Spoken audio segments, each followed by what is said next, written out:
Hello, everyone, and welcome to English Pod. My name is Marco. My name is Catherine, and today we're bringing you another elementary level lesson as a part of our interview series. That's right. This is part 2 of the interview series. In the last part, we talked about, a brief introduction when you arrive to a job interview. But on this occasion, we're going to talk a little bit about yourself and your life. That's right. So this is the most personal part, I think, of an interview. Let's take a listen to today's dialogue, and we'll be back in a moment to talk more about the things that you've heard.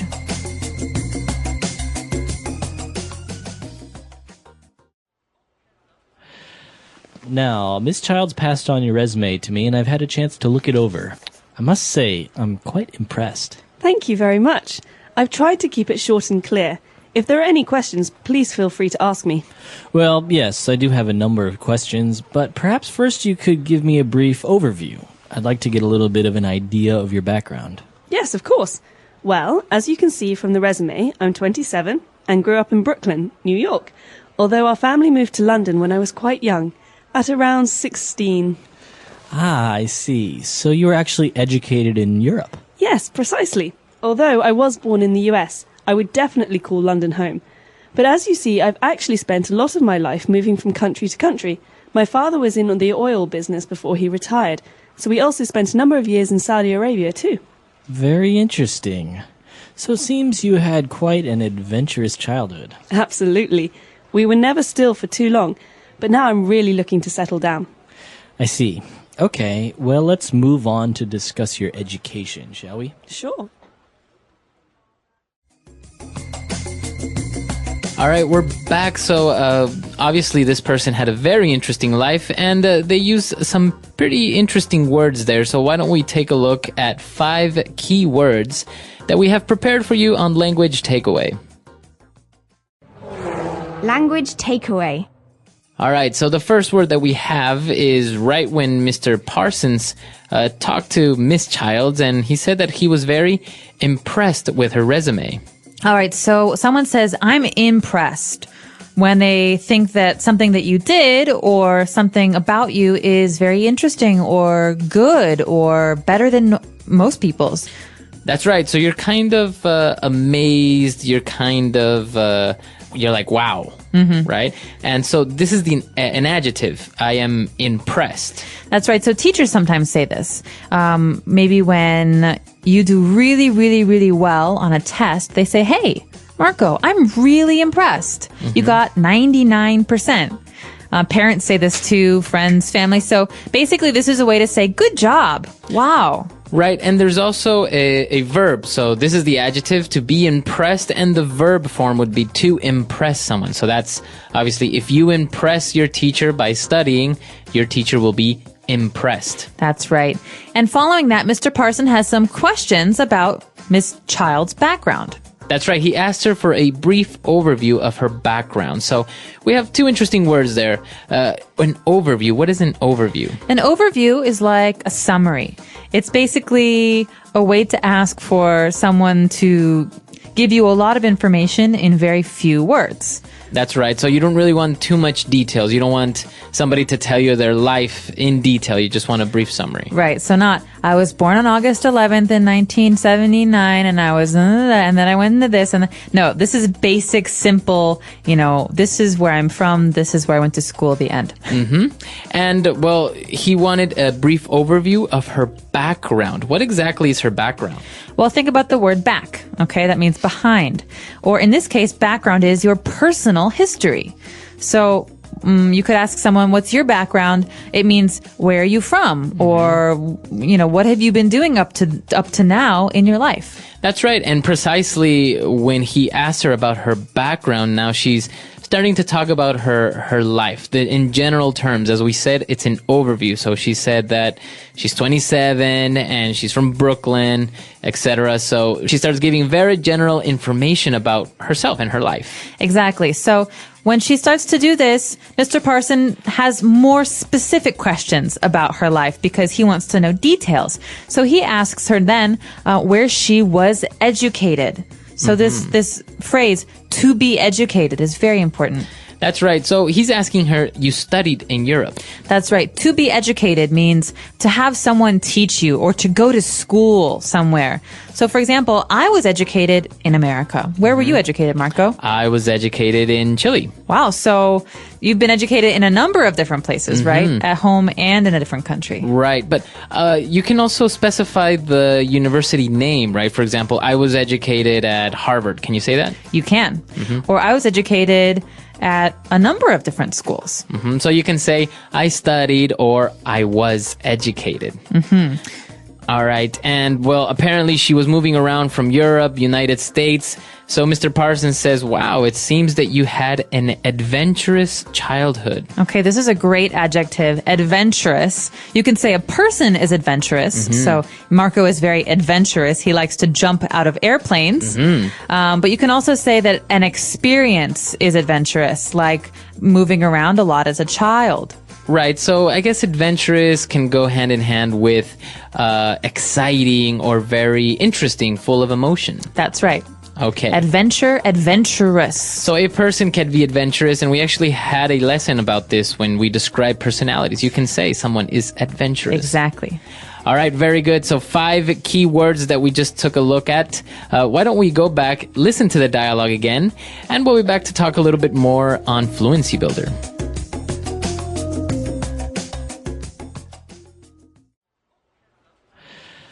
Now, Miss Childs passed on your resume to me, and I've had a chance to look it over.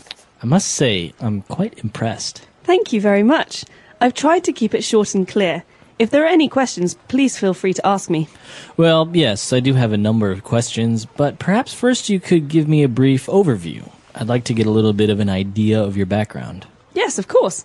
Well, as you can see from the resume, I'm 27 and grew up in Brooklyn, New York, although our family moved to London when I was quite young, at around 16. Ah, I see. So you were actually educated in Europe? Yes, precisely. Although I was born in the US, I would definitely call London home. But as you see, I've actually spent a lot of my life moving from country to country. My father was in the oil business before he retired, so we also spent a number of years in Saudi Arabia too. Very interesting. So it seems you had quite an adventurous childhood. Absolutely. We were never still for too long, but now I'm really looking to settle down. I see. Okay, well, let's move on to discuss your education, shall we? Sure.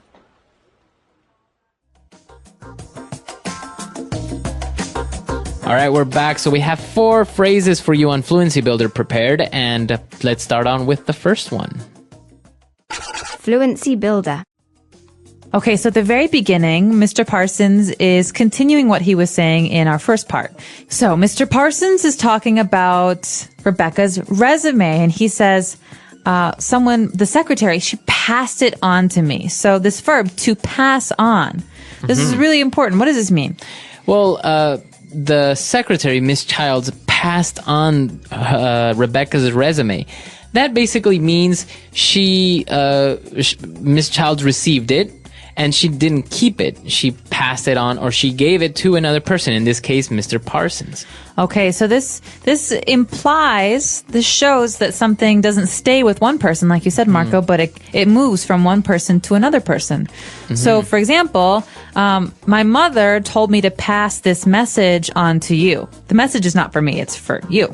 I think also with physical traits, like maybe if your mother had green eyes, you can maybe say, my mom passed on her eye color onto me. That's right. So you got it from her. All right. So that's what happened with the resume. And he said, well, she passed it on, and I've had the chance to look it over. Okay. So think about this as a chunk, as a group of words that we use together. To look something over, we can say, hey, Marco, when you have a minute, can you look this over for me? Okay. So that means to examine or to take a look. Take a look at. That's right. So to look something over or to look it over. All right, so basically to examine, maybe in close detail, right? You actually take the time to read it. That's right. Okay. And then later on, they started talking about her background. As we know, she was from Brooklyn. She grew up in Brooklyn, and then she moved to London. And so Rebecca described how she spent most of her life moving from country to country. Okay, from country to country. This means that she moved to many different countries. Okay, so if I live in America all my life, I never moved from country to country. You can say this about many different things, from place to place, from town to town. It means that you go from one place to another. That's right. So as you said, if you replace the noun country, you can say from town to town. You can even say from house to house. I went from house to house asking for money. That's right. So from to Exactly. So from something to something. And for our final phrase, she was talking about how she's moved around so much that she's actually ready to settle down. Okay, to settle down. This is a really important phrase, and I think it's something a lot of people do when they're maybe in their 30s or 40s. They don't want to move anymore. So to settle down means to stay in one place. Exactly. So you stay in one place. And it can have a lot of different meanings as well. For example, to get married, many people say that's settling down. It means you want to stay in one place and have a family. Or to buy a house, because it means that you will live there for a long time. Exactly. So to settle down.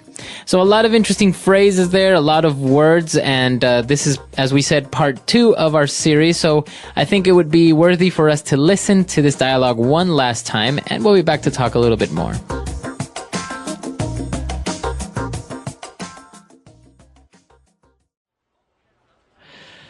Now, Miss Childs passed on your resume to me, and I've had a chance to look it over.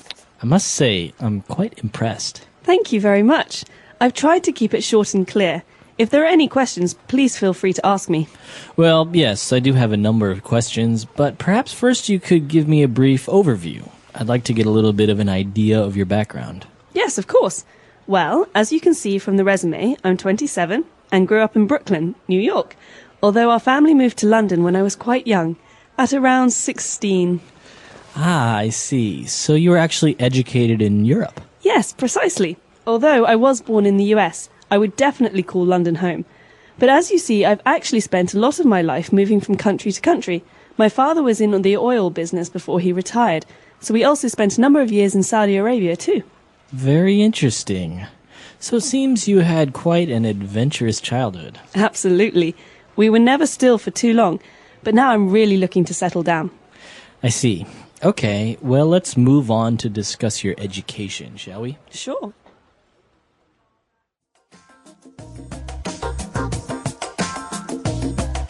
All right, we're back. So this is part 2 of a 10-part series of the interviews. Now, we just talked about the background, and I think there are different ways of talking about your background, right? This is maybe your personal background? That's right. So you can talk about your personal history, your personal background, where you were born, where you were educated, where you grew up. But a lot of times we also have to talk about other parts of our background, like our work background, or like next week, our educational background. That's right. So part 3, we're going to take a look at your educational background. And it's going to be very important because I think in many interviews, people have a hard time describing what they studied or maybe describing exactly what they did during university or college or master's degree or something. Exactly. And we're not talking about elementary school or high school. We're specifically talking about university background here. So, like you're saying, Marco, what was your major? What was your minor? What was your area of study? These are great, great, great phrases that are very important for an interview. And so we hope that if you have any questions, you'll let us know. Our website is englishpod.com, and stay tuned for next week's episode. That's right. Okay, so we'll see everyone on the website, and until next time. Bye. Bye.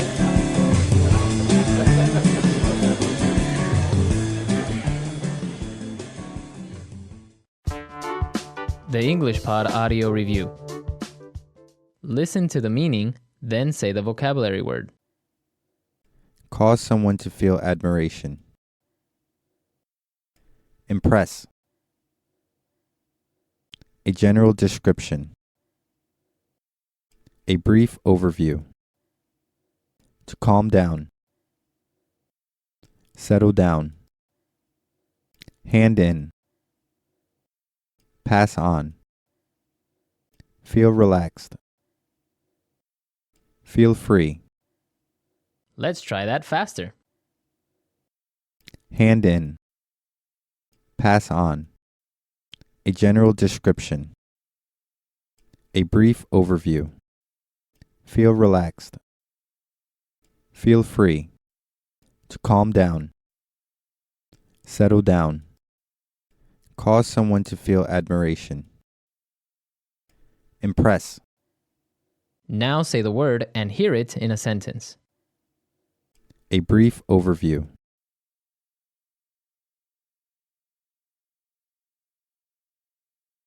George, would you give us a brief overview of what the marketing team has been working on this week? A brief overview.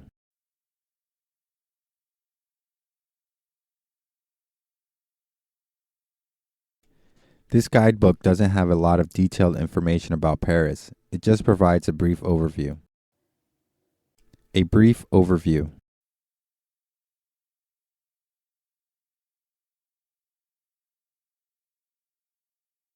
Before we talk about the specific job description, let me give you a brief overview of what we do here at ABC Corporation. Impress.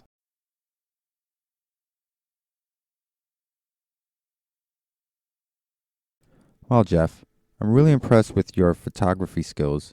These pictures are beautiful. Impress.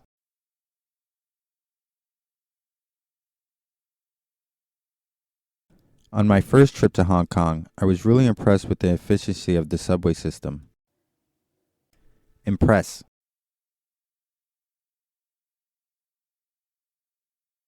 Good job with that sales meeting, Ellen. I think the client was really impressed.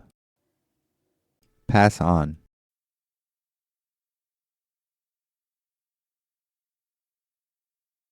We're all going to the Sichuan restaurant for lunch. Pass it on. We want to have a large group. Pass on.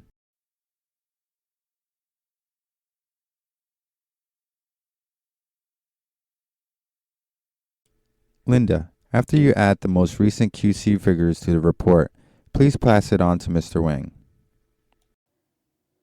Pass on.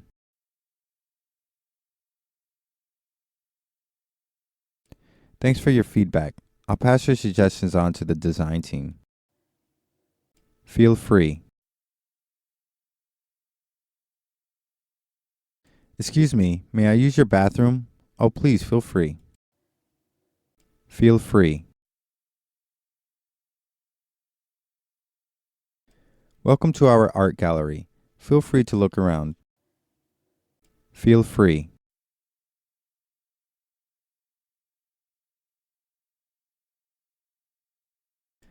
After listening to this English pod lesson, please feel free to post your questions and comments on our website. Settle down. Children, settle down, please. It's time to begin class. Settle down.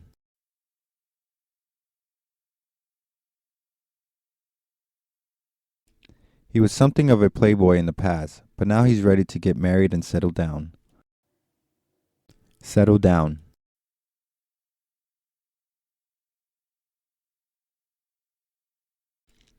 After living in the city so long, I'd really like to settle down in a small town.